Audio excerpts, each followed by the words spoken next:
Hello students, welcome to my channel. तो हम लोग ये है इकोनॉमिक्स जो हमारा अर्थशास्त्र किताब है उसमें हम लोग अध्याय 1 कर रहे थे, पालमपुर गांव की कहानी, जिसका पार्ट 1 हो चुका है। ये हमारा पार्ट 2 है। अगर आपने पार्ट 1 नहीं देखा है तो सबसे पहले आप लोग पार्ट 1 देख लीजिए। उसमें हम लोग अवलोकन देखा था और परिचय भी हम लोग ने देख लिया था, जिसमें हम लोग कृषि और गैर कृषि के बारे में जाना था। उत्पादन का संगठन मैंने आपको पार्ट 1 में थोड़ा सा समझाया था, बस शॉर्ट में समझा दिया था कि इसमें क्या क्या है। तो इसमें क्या है, 4 चीज़ें हैं। वो क्या क्या है? भूमि, श्रम, भौतिक पूंजी और मानव पूंजी। ये 4 चीज़ें जो है इसमें आवश्यक है। ठीक है। तो उत्पादन का उद्देश्य ऐसी वस्तुएं और सेवाएं उत्पादित करना है जिनकी हमें आवश्यकता है। मतलब जिनसे हमें आवश्यकता है ऐसी चीज़ों का इसमें प्रयोग क्या है या फिर आवश्यकता है, वो हमें समझाया गया है। पहले आवश्यकता है भूमि तथा अन्य प्राकृतिक संसाधन जैसे जल, वन, खनिज। भूमि भूमि क्या है? भूमि, अगर हम लोगों को खेती करना है, कृषि करना है या फिर कुछ भी उत्पादन करना है तो उसके लिए हमें सबसे ज़्यादा जरूरी क्या है? भूमि। अगर हम लोग अनाज का ही उत्पादन करें तो उसके लिए हमें सबसे पहले भूमि चाहिए जिसमें हम लोग उत्पादन कर सकें। दूसरा क्या है आवश्यक? देखिए, भूमि में हमारा जल, वन और खनिज ये भी आ जाता है। ठीक है, प्राकृतिक संसाधन में। दूसरी आवश्यकता है श्रम, अर्थात जो लोग काम करेंगे।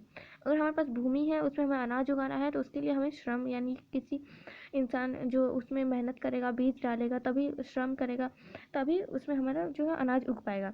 तो दूसरा हमारा जो आवश्यक चीज़ है वो क्या है? श्रम। कुछ उत्पादन क्रियाओं में जरूरी कार्यों को करने के लिए बहुत ज़्यादा पढ़े लिखे कर्मियों की जरूरत होती है। दूसरी क्रियाओं के लिए शारीरिक कार्य करने वाले श्रमिक की जरूरत होती है। प्रत्येक श्रमिक उत्पादन के लिए आवश्यक श्रम प्रदान करते हैं। तो कुछ उत्पादन होते हैं ऐसे जिसमें हमें जो है पढ़े लिखे जो कर्मचारियों की जरूरत होती है, और कुछ ऐसे जिसमें खेती में हमें पढ़े लिखे कर्मचारियों की आवश्यकता नहीं होती है। उसमें वो जो बस ऐसे लोग चाहिए जिसमें शारीरिक शक्ति ज़्यादा हो, वो उसमें कार्य करेंगे तो वो हो जाएगा। प्रत्येक श्रमिक उत्पादन के लिए आवश्यक श्रम प्रदान करते हैं। तीसरी आवश्यक भौतिक पूंजी है, अर्थात उत्पादन के प्रत्येक स्तर पर अपेक्षित कई तरह के आगत। देखिए, तीसरा आवश्यकता क्या है? भौतिक पूंजी, अर्थात उत्पादन के प्रत्येक स्तर पर अपेक्षित कई तरह के आगत। भौतिक पूंजी मतलब आगत मतलब क्या हुआ? जो हमें जो कमाई होती है वो हमारे पास आती है, भौतिक पूंजी होती है हमारी, वो हो गया आगत। ठीक है। तो उसमें में हमारा दिया है स्थायी पूंजी। भौतिक पूंजी 2 प्रकार के होते हैं, स्थायी पूंजी और कार्यशील पूंजी। स्थायी पूंजी में क्या है? औजार, मशीन, भवन। ये क्या है? स्थायी पूंजी का जो है उदाहरण है। औजारों तथा मशीनों में अत्यंत साधारण औजार जैसे किसान का हल से लेकर परिष्कृत मशीनों जैसे जनरेटर, टरबाइन, कंप्यूटर आदि आते हैं। औजारों, मशीनों और भवनों का उत्पादन में कई वर्षों तक प्रयोग होता है और इन्हें स्थायी पूंजी कहा जाता है। हम लोगों ने अगले वीडियो में भी जाना था कि स्थायी पूंजी क्या होता है, उसमें मैंने शॉर्ट सबको एक जो है स्लाइड के द्वारा समझाया था। स्थायी पूंजी मैंने आपको बता दिया था जो स्थायी हो, जिसका हम लोग उपयोग एक बार अगर हम लोग औजार लाए तो उसका हम लोग बहुत ज़्यादा टाइम तक कर सकते हैं, जब तक वो टूट ना जाए या फिर उसमें कुछ खराबी ना आ जाए, तब तक हम लोग उसका उपयोग कर सकते हैं। यानी कि इसका उपयोग हम लोग ज़्यादा समय तक कर सकते हैं। और कार्यशील पूंजी का उपयोग हम लोग कम समय के लिए कर सकते हैं। कार्यशील पूंजी क्या है? कच्चा माल और नगद मुद्रा यानी कि पैसा हम लोग जो एक बार लाते हैं उसका एक ही बार में ख़त्म हो जाता है। पैसा ज़्यादा देर तक हमारे पास नहीं टिकेगा, नहीं कच्चा माल टिकेगा। उत्पादन में कई प्रकार के कच्चे माल की आवश्यकता होती है, जैसे बुनकर द्वारा प्रयोग किए जाने वाला सूत और कुम्हारों द्वारा प्रयोग में लाई जाने वाली मिट्टी। उत्पादन के दौरान भुगतान करने तथा जरूरी माल खरीदने के लिए कुछ पैसे की भी आवश्यकता होती है। कच्चा माल तथा नगद पैसों को कार्यशील पूंजी कहते हैं। औजारों, मशीनों तथा भवनों से भिन्न ये चीज़ें उत्पादन क्रिया के दौरान समाप्त हो जाती हैं। मतलब ये उत्पादन क्रिया अगर हम लोग हो गया उसमें ये समाप्त हो जाती है, और ये जो पैसा है वो हम लोग उत्पादन क्रिया के दौरान खत्म हो जाती है, वो ज़्यादा देर तक नहीं टिकती है, ना ही कच्चा माल जो होता है वो भी नहीं टिकता है। ठीक है, ये हो गया कार्यशील पूंजी। एक चौथी आवश्यकता भी होती है, आपको स्वयं उपभोग हेतु या बाजार में बिक्री हेतु उत्पादन करने के लिए भूमि, श्रम और भौतिक पूंजी की एक साथ करने योग्य बनाने के लिए ज्ञान और उद्यम की आवश्यकता पड़ेगी।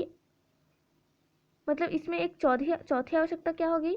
देखिए, एक हो गया हमारा श्रम, भूमि, श्रम, स्थायी पूंजी और कार्यशील पूंजी। भूमि, श्रम, भौतिक पूंजी और चौथी हो गई हमारी मानव पूंजी। अगर हम लोग कोई चीज़ करते हैं उसमें उसके लिए सबसे ज़्यादा जो ज़रूरी चीज़ है वो है मानव। अगर मानव वो चीज़ करेगा नहीं तो मानव पूंजी हमें बढ़ाना है, मतलब वो मानव जो है शिक्षित होना चाहिए, या तो उसमें शारीरिक बल होना चाहिए, वो उससे हम लोग मानव पूंजी कहते हैं। आजकल इसे मानव पूंजी कहा जाता है। मानव पूंजी के विषय में और अधिक अध्ययन हम अगले अध्याय में करेंगे। अगले अध्याय में हम लोग मानव पूंजी के बारे में ज़्यादा अध्ययन करेंगे। यहाँ एक व्यक्ति जो है कुछ काम कर रहा है तो ये हमारा मानव पूंजी हो गया। अगर मानव कुछ काम करता है तो मानव पूंजी को अगर हम लोग ज़्यादा बढ़ावा देंगे तो वो वही सारा काम कर सकेगा। अगर उसको इस काम के बारे में कुछ अगर नहीं आता है तो वो किस प्रकार हमारा उसमें उत्पादन होगा। अगर हम लोग पास मानव पूंजी ही नहीं रहेगा तो वो उत्पादन अच्छी तरह से नहीं होगा। चित्र में उत्पादन के प्रयुक्त भूमि, श्रम और स्थायी पूंजी की पहचान कीजिए।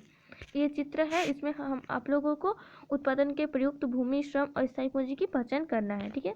उत्पादन भूमि, श्रम और पूंजी को संयोजित करके संगठित होता है, जिसे उत्पादन के कारक कहा जाता है।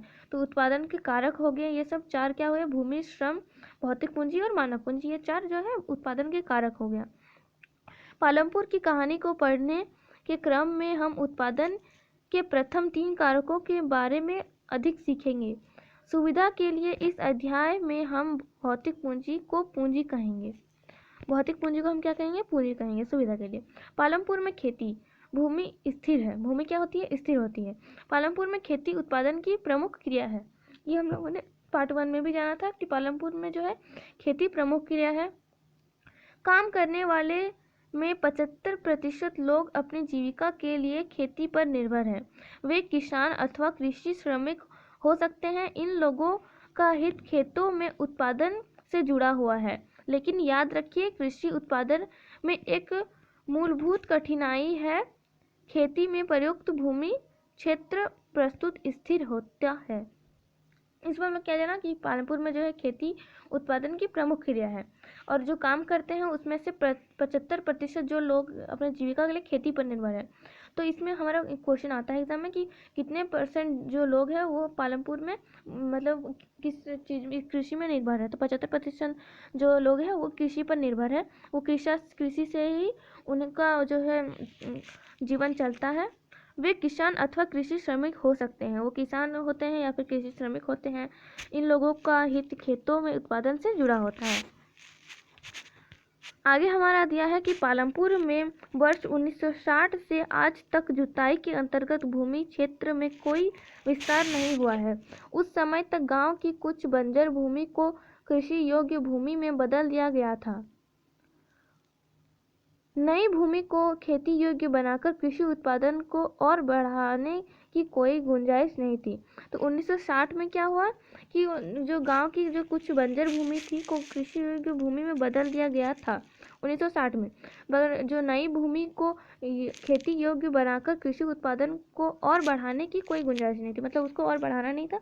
बस जो बंजर भूमि थी उसको हम लोगों ने कृषि योग्य बना दिया और उसमें कृषि करने लगे। भूमि मापने की मानक इकाई क्या होती है? हेक्टेयर होती है। इसको हम लोग याद रखेंगे। भूमि मापने की जो मानक इकाई है वो हेक्टेयर है। यद्यपि गांवों में भूमि का माप बीघा, घुंडा आदि जैसी क्षेत्रीय इकाइयों में भी किया जाता है। 1 हेक्टेयर 100 मीटर की भुजा वाले वर्ग के क्षेत्रफल के बराबर होता है। 1 हेक्टेयर बराबर क्या होता है? 100 मीटर स्क्वायर। हम लोग को ये याद रखना है।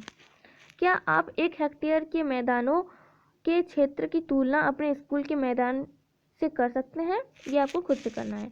दूसरा हमारा क्या है? क्या उसी पहले हमारा था कि भूमि स्थिर होती है। ये हम लोग पहले ये हम लोग जान लिए हैं। भूमि को स्थिर होती है, उसको हम लोग इधर से उधर उठा के नहीं ले जा सकते हैं। दूसरा हमारा क्या है? क्या उसी भूमि से अधिक पैदावार करने का कोई तरीका है? यहाँ जिस प्रकार के फसल पैदा की जाती है और जैसी सुविधाएं उपलब्ध हैं उन्हें देखते हुए पालमपुर उत्तर प्रदेश के पश्चिमी भाग में गांव की तरह लगता है। पालमपुर में समस्त भूमि पर खेती की जाती है। कोई भूमि बेकार नहीं छोड़ी जाती।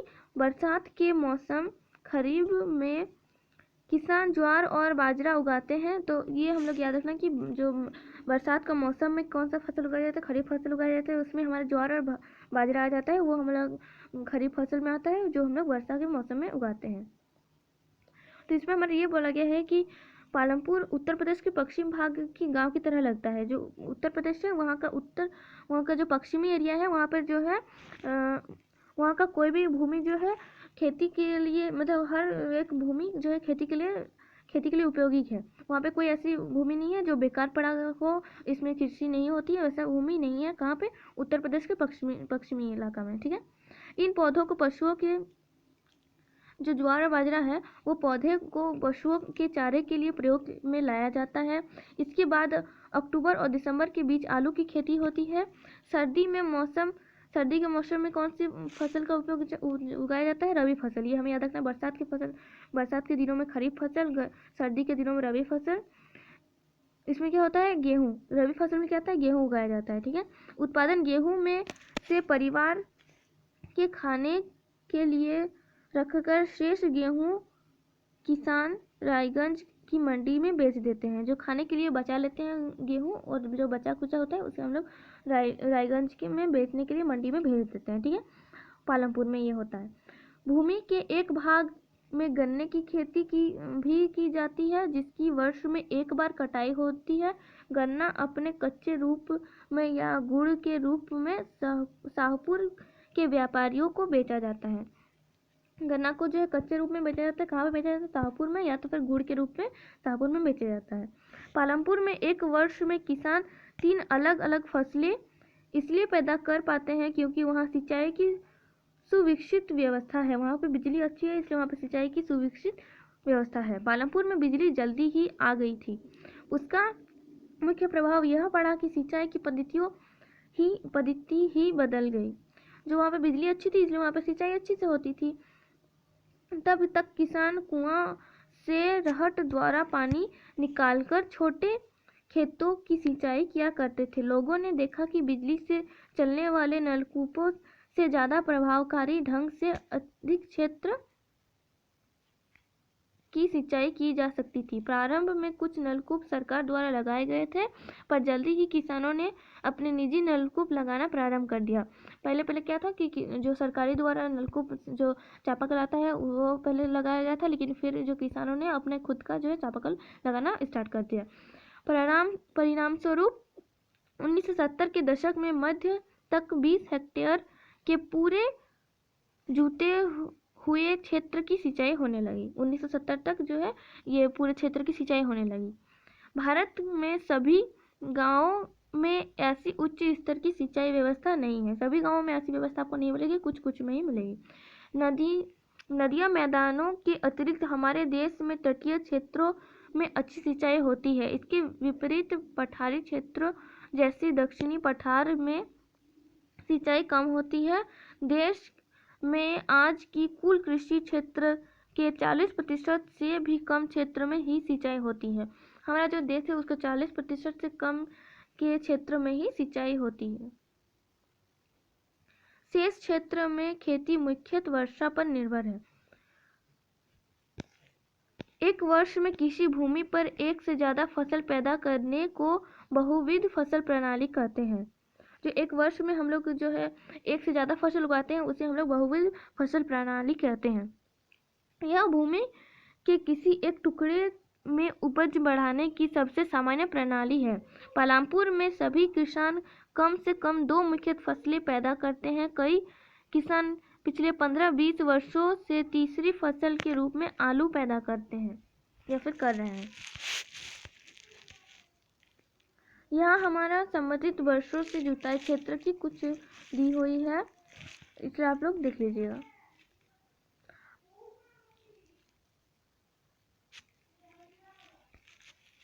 आपने देखा कि एक जमीन के टुकड़े से उत्पादन बढ़ाने का एक तरीका बहुविध फसल प्रणाली है। दूसरा तरीका अधिक उपज के लिए खेती के आधुनिक कृषि विधियों का प्रयोग करना है। उपज को भूमि के किसी टुकड़े में एक ही मौसम में पैदा की गई फसल के रूप में मापा जाता है। 1960 के दशक में मध्य तक खेती के पारंपरिक बीजों का प्रयोग किया जाता था, जिनकी उपज अपेक्षाकृत कम थी। इसमें क्या बोला गया कि हमारा जो पहला हमने देखा कि बहुविध फसल प्रणाली एक उत्पादन बढ़ाने का तरीका है।